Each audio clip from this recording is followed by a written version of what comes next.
चला तर बालदस्तांनो, आता आपण जात आहोत क्वेश्चन नंबर 186 कडे. हसन आणि रोहन एका रांगेत उभे आहेत. हसनचा रांगेतील क्रमांक उजवीकडून 13वा आणि डावीकडून 5वा आहे.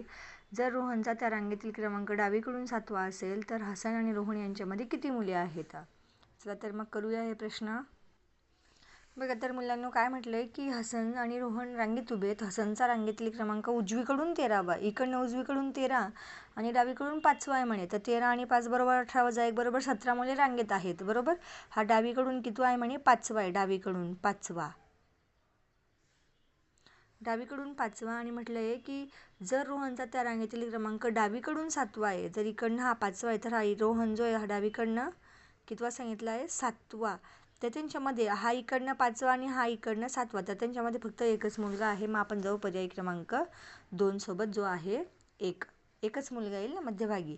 इकडनं हा 5वा आणि इकडनं 7वा, तर 5 आणि 7च्या मध्यभागी 6 येतो. त्यामुळे आपण जाऊया पर्याय क्रमांक 2 सोबत, ज्याचं उत्तर आहे 1. बघा आता 187 काय, प्रश्न क्रमांक 186 मधील रांगेत रोहनच्या उजवीकडे किती मुले उभे आहेत? हा रोहन इकडनं 7वा आहे ना, तर उजवीकडे किती मुलं उभे आहेत? 10 मुलांची रांग आहे ना, तर 10चा पर्याय इथे नाही आहे. त्यामुळे आपण पुढच्या प्रश्नाकडे वळू. 188 मुलींच्या रांगेत सुमनचा एका टोकाकडून 18वा क्रमांक आहे.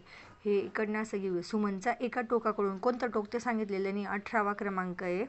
पुढे म्हटलं आहे सुमन व रोहिणी यांच्यामध्ये 2 मुली उभ्या आहेत. ही सुमन 18व्या क्रमांकावरची एका टोकाकडून.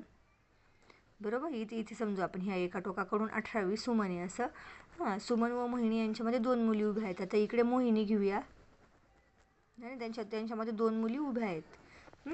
तर काय, मोहिनी त्या रांगेत मध्यभागी उभी आहे. तर मोहिनीचा क्रमांक कितवा? एका टोकाकडून 18वा क्रमांक आहे. आता इथे काढूया आपण ते.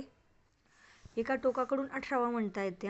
आणि मग जर 19, 20 आणि 21 घेतलं तर 21 ही संख्या पर्यायांमध्ये दिलेली नाही आहे. मोहिनीचा क्रमांक विचारला आहे मधला, तर आपण मागे घेऊन जाऊ. 18च्या मागे इकडे 18वी आहे नाही, मग 17 आणि 16, इकडे 15वा पकडू आपण याला, हे की नाही. मग इथे उत्तर येऊ शकतं की मोहिनीचा क्रमांक कितवा आहे?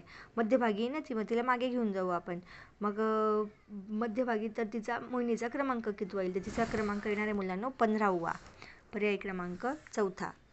हे की नाही. तिला इकडनं मध्यभागी घेऊन जाऊ ना आपण, की मध्यभागी उभी येते, म्हणजे मग इकडे 14 मुली असतील आणि इकडे 14 मुली असतील. 14 आणि 14 28 आणि 1 29 मुलींची ती रांग आपण समजूया. 189 बघा आता, एका बागेत 12 झाडे एका ओळीत लावलेली आहेत. जर सलग 2 झाडांमधील अंतर 4 मीटर असेल तर पहिल्या आणि शेवटच्या झाडांमधील एकूण अंतर किती? बघा मुलांनो, ही एक ओळ, सलग एका ओळीमध्ये 12 झाडं लावलेली आहेत म्हणे. आता बघा, हे 12 झाडे 1 2 3 4 5 6 7 8 9 10 11 12 झाडं आपण लावली. तर 2 झाडांमधलं अंतर 4 मीटर असेल. मग 4 1 4 4 2 8 4 3 12 4 चौक 16 4 25 4 7 24 4 3 7 28 4 8 32 4 9 36 4 10 40 आणि हे 44 मीटर. पर्याय क्रमांक 3. बरोबर. आणि आता हे 190 100 मुलांच्या एका रांगेत अतुलचा समोरून 40वा क्रमांक, अतुल नंतर 2 मुले सोडून माधव उभा आहे. तर माधवचा पाठीमागून क्रमांक कितवा येईल? एकतर 40वा, 41 41 42 हे ना, 2 मुले सोडून 40वा माधव आहे. 2 मुले सोडून 41 42, 43वा कोण आहे? माधव. आणि 100 मुलांची रांग आहे. 100 मधून जर 43 आपण मायनस केले तर आपल्याला उत्तर या ठिकाणी मिळणार आहे 57. पण या प्रश्नासोबत टाय होऊन जातो. कधी 58 वाटतं तर कधी 57, पण आपण जाऊया 57 सोबत.